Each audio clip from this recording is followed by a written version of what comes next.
barkanmu da sake haduwa da ku a daidai wannan lokaci kuma a wannan bangare namu na labarai.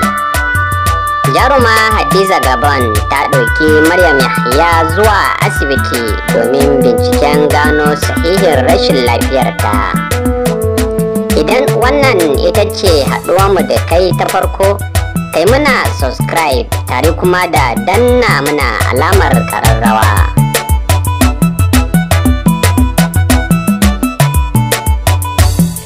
Bayan bayyanar rashin lafiyar Maryam Yahya wanda ya ja hankalin al'umma ya kuma jawo cece-kuce musamman a shafukan sada zumunta, inda al'umma ke ta tofa albarkacin bakinsu akan rashin lafiyarta, duba da irin buyan da ake yi kafin bayyanar rashin lafiyar.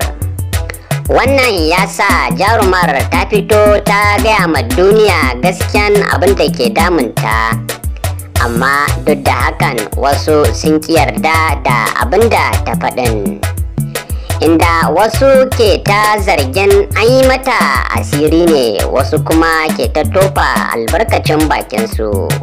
Wannan ya sa wasu daga cikin jaruman Kannywood wanda suka hada da Hadiza Gabon suka ɗauki Maryam Yahya zuwa asibitin babban birnin tarayya da ke Abuja domin binciken rashin lafiyar.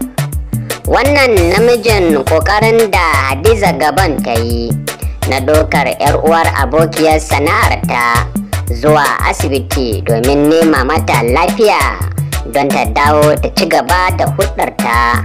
Wannan ya sa al'umma da yawa na ta nuna farin cikin nasu duba da irin wannan yunkuri da wannan jaruma ta yi, kuma suna yi ma Maryam addu'a fatan alkhairi, Allah ya bata lafiya. Haka zalika wannan tasha mai suna Arewa MKTV ita ma na yi ma Maryam Yahya da dukkanin 'yan uwa musulmai da basu da lafiya, Allah ya ba kowa lafiya.